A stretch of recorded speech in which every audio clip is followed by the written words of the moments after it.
Hey YouTube, it's Kashina. Welcome to day 57 of the orbit, and today I'm at my parents' house. I had to bring my cousin back home, and I'm stopped by for dinner. So I'm going to do a book review here of Me Talk Pretty One Day by David Sedaris. This guy's funny. Okay, he's written multiple books.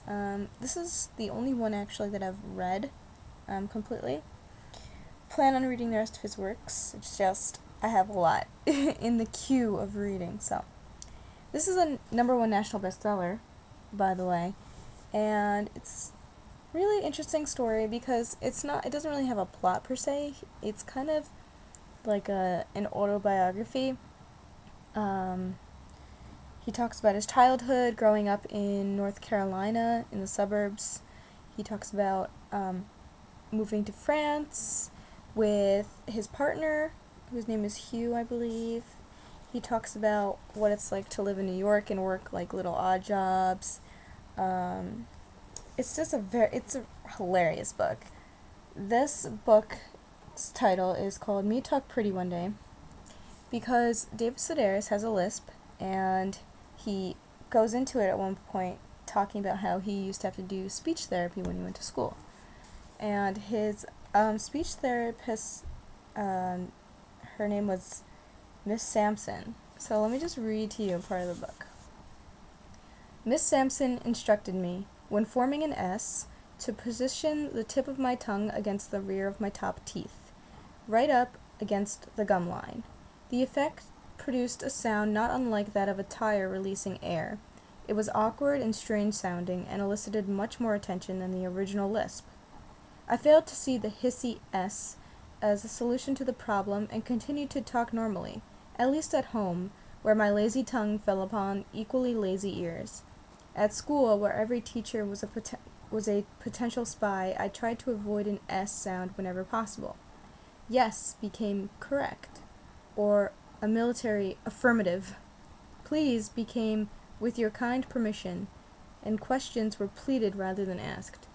After a few weeks of what she called endless pestering and what I called repeated badgering, my mother bought me a pocket thesaurus, which provided me with S-free alternatives to just about everything. I consulted the book both at home in my room and at the daily learning academy other people called our school.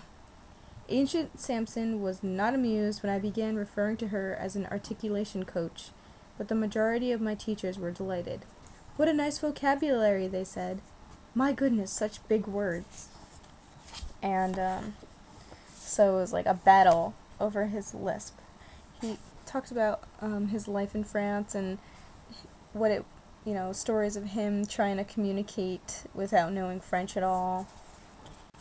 He's a pretty funny guy, and I would say read this book because it's very enjoyable. It's just these short essays, it's not really a cohesive plot. So yeah, if you ever heard people saying, oh my gosh, I love David Sedaris, this is one of his books. Written in 2000, and I don't know why, but somebody thought that it might have been a good idea to turn it into a movie, and they started doing it in 2001, but then they were like, David Sedaris wanted to get out of it, so so it's not going to be a movie. It wouldn't make sense to be a movie anyways, really. Like I said, it's like his autobiography. Fast review.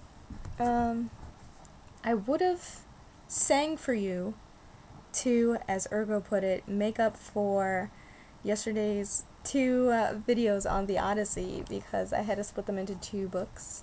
Videos. He told me that I need to sing the Odyssey, but I'm not sure if he means the Symphony X, the Odyssey, or Incubus Odyssey. So, gotta let me know, then I will possibly do it. By the way, this has some pretty, particular words in here, so not for kids unless you feel as though you are mature enough to read some things in here. Maybe I can pick out a piece. This is a pretty funny part. It's his dad would constantly, tell his sister that she needs to, look good, so that she gets a husband. And they were going to go to a photo shoot, and his dad was pretty happy about that. So this is what it says. His dad goes, "The clock is ticking," he says. "If she waits much longer, she'll be alone for the rest of her life." This appears to suit Amy just fine.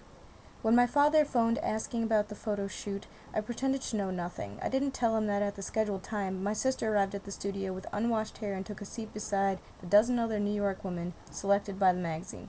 She complimented them on their flattering, carefully chosen outfits, and waited as they had their hair fashioned, their eyebrows trained, and their slight imperfections masked by powder.